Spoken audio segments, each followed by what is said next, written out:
Hi, welcome to Reading and Responding to Children's Literature. I'm Dr. Kennedy, and I'm sitting here in my office, very filled with books, in North 287 Lindquist Center. I will have my office hours on Tuesdays from 11:30 to 1 in North 287 Lindquist Center, and on Thursdays from 12 to 2 in 472 English Philosophy Building, or EPB. I'm also available by appointment through Icon Chat, Zoom, Skype, FaceTime, email, all sorts of ways. Please come see me. I love when students come to see me. I love working with students as they work on their projects throughout the semester. And even though this is an online course, there's many ways that we can still meet in face-to-face, or at least virtually face-to-face ways as well. So the goal of reading and responding to children's literature is to read a lot of children's literature, to think about genre, to focus on particular authors, illustrators, and poets, reading a lot of work by them, to think about controversial children's literature and the politics of children's literature, reading books that are frequently challenged, banned, or censored. And this all culminates in a large-scale project in which you create a literary text set based on a topic of your choice that you're interested in. That's a topic about social justice or issues of gender or race or inclusion, multiculturalism, environmentalism, poverty, access, immigration, focusing on underrepresented peoples, and so on. So these are some of the themes and questions and big concepts that we'll deal with this semester. How do we define children's literature? Who writes it? Who reads it? Who illustrates it? Who publishes it? And whose stories are told and whose stories are not told? Who chooses which books win award? What's the criteria for those books? What books end up in libraries or the hands of parents, teachers, librarians, the people who choose to give literature to children? What ends up in the hands of children? So that's one sort of big group of questions around what is children's literature. What makes children's literature literary? And by this I mean children's literature has the same sort of formal elements that we expect in adult literature. We look for compelling plot and interesting characters, deeper themes and messages. We look for a beauty of language, whether it's the music of poetry or simplicity and sparseness of prose, right? All the sort of things that we want in adult literature, we want in children's literature as well. Sometimes people look for other things in children's literature as well, such as ease of reading, illustrations. We'll talk about illustrations quite a bit, as well as some people also look for morals in children's literature. That's something I will think that we can kind of move away from over the course of the semester. What makes children's literature high quality children's literature? And this is a really big question, and this is what we're beginning to focus on this first week, is what is quality children's literature? What makes for a good book? What are the defining features of the various genres of children's literature? And we'll spend some time on that.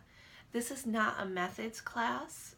You have already done that or will be doing that in Literacy 1, 2, and 3. But instead in this course we read a lot of children's literature and we learn how to read closely, carefully, and critically. And we respond to it in formal short writing assignments as well as a few longer analytical projects. That's what we focus on here, but it's still going to help us think about how we can use children's literature in the classroom and how we can think about literary standards as well as literacy standards in the classroom. We can think about how we use children's literature, including fiction, poetry, comics, and so on, in the STEM classroom in science and math, within social studies and history, as well as in English language arts classes. We'll think about what assumptions authors, teachers, and librarians and professors make about children in childhood in the books that we read. We'll think about how these assumptions can be limiting, and we'll think about how we can challenge these ideas. We'll think about how children's literature can help us tackle really important critical issues like gender, race, class, ability, disability, urban versus rural environments, outsider experiences, and so on. So what this means all in sum is that what we focus it on is how to read children's literature critically, and how can we teach students to be critical readers as well. To that end, the way that we approach literature in this class, it's not based on opinion. You may like or not like something, that is fine, but it's more about how you approach it, how you're going to read it, how you're going to analyze it instead. We will spend a lot of time on literary and visual analysis, so breaking literature into its smaller sort of components and studying those formal components. We will study the aesthetics of children's literature, what makes it quality and beautiful. We will think about genre and the literary and visual elements. We will work on our visual literacy skills by reading the illustrations of children's picture books and considering medium, style, mood, coloration, line work, and so on. And mostly we will keep working on our critical literacy skills throughout this course. That is, instead of focusing on syntax and phonemes, and decoding texts and other sort of literacy skills, we'll be thinking about the large sort of social structure, including the institutions such as schools, libraries, book publishing, books, and other media for children, and how they affect the way that we read.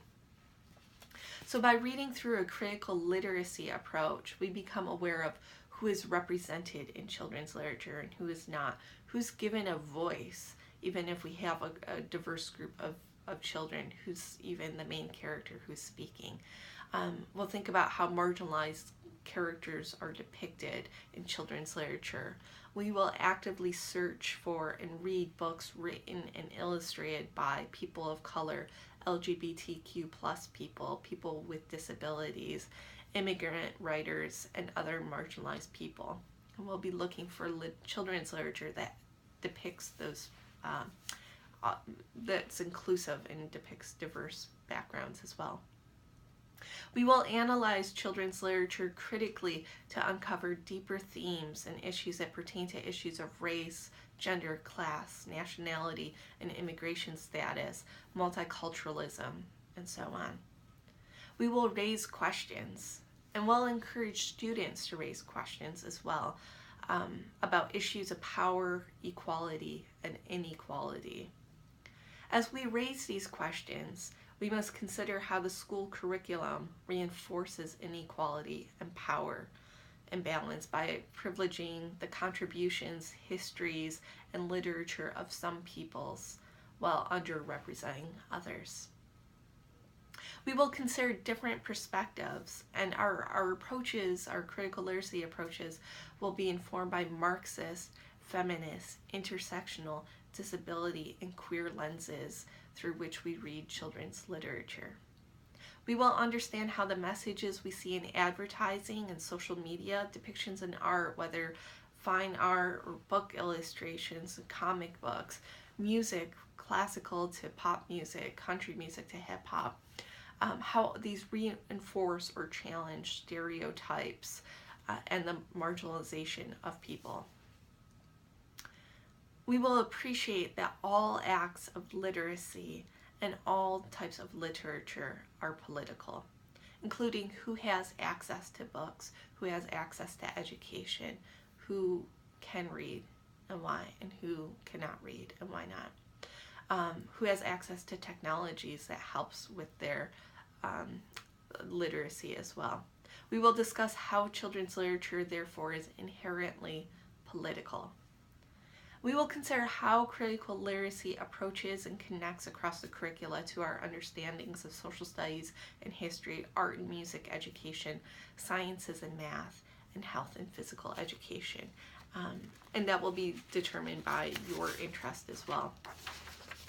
Finally, in our critical literacy approach, we consider how we can advocate for change. whether instituting recycling and all gender bathrooms in our schools, or by supplementing or challenging the school curriculum with literature that's socially conscious and culturally relevant for our students.